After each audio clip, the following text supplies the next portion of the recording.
try to get y'all a little bit of behind the scenes footage of me doing one of my most popular hairstyles, y'all. This is the curly crochet, and let's just get straight on into it, y'all.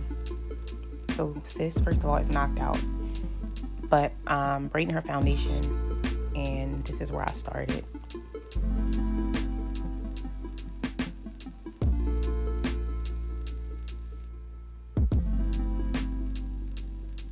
Now I used my fingers this time to part her hair in the front instead of a comb because I was trying to make more messy, distressed kind of looking parts. I was experimenting, so you'll see how it comes out.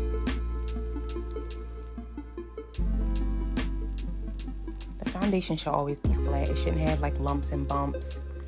I try to make foundations that are as flat as possible, even though I do have to sometimes intersect multiple braids. I just try and braid it in a way that it can lay flat, because nobody wants to be laying on like humps and bumps at nighttime when they're trying to sleep, even if you can't see it. But yeah, so this is the braid tail. Once she goes to take down her install, she removes all of the hair. This is what she's gonna see. She'll see red thread. That's how she'll know it was her tail braid, and she'll be able to pull it out and start from there. Now, if I have to get my hair from the hair store, these are my two go-tos.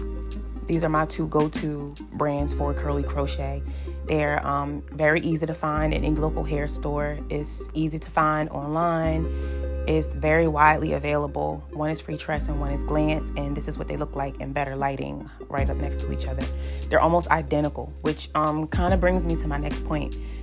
For any curl pattern that you offer, try to have 2 or 3 backups that look almost identical to the curl pattern that you offer, because a lot of these crochet brands, some of them pop up new and you'll think you'll be able to just go back to the store and get them forever, but the truth of the matter is they go out of production a lot.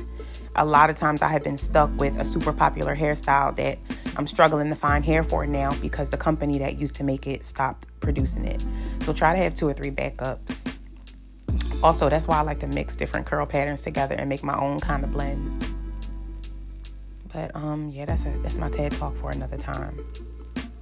So I'm just finishing up her last row here, and the next step is going to be some shaping. I don't even think I got the shaping on camera, did I? Nope. But this is what I'm kind of showing you, like what the inside looks like. And this is her perimeter braid. That's the braid that I go back under and tease so that when she pulls it up in a ponytail, she can have some wispies, some kind of like little, you know, I don't want to call it baby hair because they're not getting slicked down, but and they're not baby hair. They're adult hairs that have just been shaped to frame the perimeter so that the hairline is more invisible when it gets lifted. So I think she has about 7 parts that she can choose from. And if you think this looks good now, like what you should know about crochet is that the older it gets, the better it looks. Also, the older it gets, the flatter it looks. So if you don't like the volume initially, you can rest easy. It's going to get flatter because 2 or 3 neighboring curls will kind of converge into a uni curl, which takes the volume down. But if you do like your volume, it's okay. You just have to separate those curls that curl together more frequently than you would if you wanted flatter hair. And you also have to tease, especially around the perimeter. There's plenty of things you can tease with. You can use your fingers, you can use a dull razor, you can use a teasing comb, an edge control brush. It's so many different tools you can use. I'll speak more on that later too, but yeah, I'm just showing you the install. This is a selfie she sent. This is a selfie I stole. And yeah, y'all, let me know in the comments what you think. Like, share, and subscribe. Until next time, see y'all later.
right, now this is a picture that she sent me on vacation, and this picture, this is getting ready to go out. And yes, it's the outfit for me. You could tell she was feeling it, and so am I.